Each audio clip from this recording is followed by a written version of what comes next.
वासुदेव, हे नाथ नारायण वासुदेव। हरे कृष्णा। 24वां अध्याय।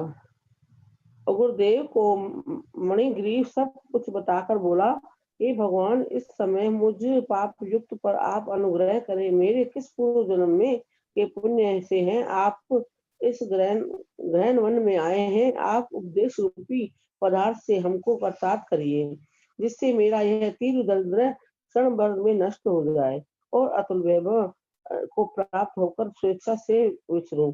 गुरुदेव जी बोले, हे महाभाग, तुम कताक हुए हो, तुमने मेरा अतिथि सत्कार किया है, इसी से तुम्हारा कल्याण होगा।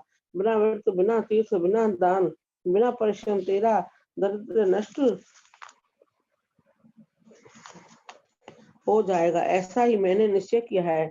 इस मास के आगे तीसरा पुरुषोत्तम मास है, इसीलिए तुम दोनों स्त्री पुरुष यत्न के साथ श्री पुरुषोत्तम भगवान की प्रसन्नता के लिए दीप दान करना जिससे तुम्हारा यह तीव्र दरिद्र मूल्य सहित नष्ट हो जाएगा। तिलों के तेल से दीप दान करना, ऐश्वर्य होने पर भी घी से करना। इस समय इस वन में बसते हुए तेरे लिए दूसरा कोई उपाय नहीं है। अगस्त्य मुनि बोले, इस प्रकार श्रेष्ठ ब्राह्मण दोनों हाथों से मुरली लिए हुए कृष्ण भगवान का स्मरण करता हुआ प्रयाग की तरफ चल दिया। 2 महीने व्यतीत होने पर जब श्री पुरुषोत्तम मास आया, तब गुरु भक्ति में तृप्त दोनों पति पत्नी उस मार्ग में दीप दान करने लगे। आलस्य रहित वे दोनों ऐश्वर्य के लिए इंदुक के तेल से दीपक जलाने लगे और इसी तरह सारा पुरुषोत्तम मास बिताया। गुरुदेव की कृपा से उस अंतकरण शुद्ध कर अंत में मरण को प्राप्त हो वे स्वर्ग को गए और वहां के सब भोगों को भोग गुरुदेव की कृपा से वे दोनों श्रेष्ठ जन्म को प्राप्त हुए। पूर्व जन्म जो मार्ग मृग हिंसा से तुम तृप्त थे, इस जन्म में वीर बाहु के पुत्र त्रिबाहु के नाम से विख्यात हुए। इस समय तेरे आधे अंग को हरने वाली जो तेरी स्त्री है, वह पति के पुण्य का आधा भाग लेती है।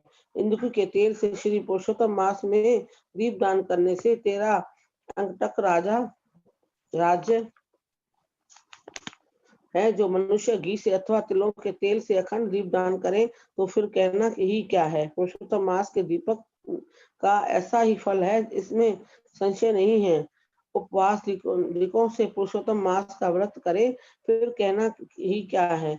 वाल्मीकि जी बोले, इस प्रकार अगस्त्य जी राजा त्रिबाहु के पूर्व जन्म की कथा कहकर सत्कार को प्राप्त होकर नाश रहित आशीर्वाद देकर वह वहां से चले गए। बोल गुरुदेव भगवान की जय। हरे पुरुषोत्तम कृष्ण। भगवान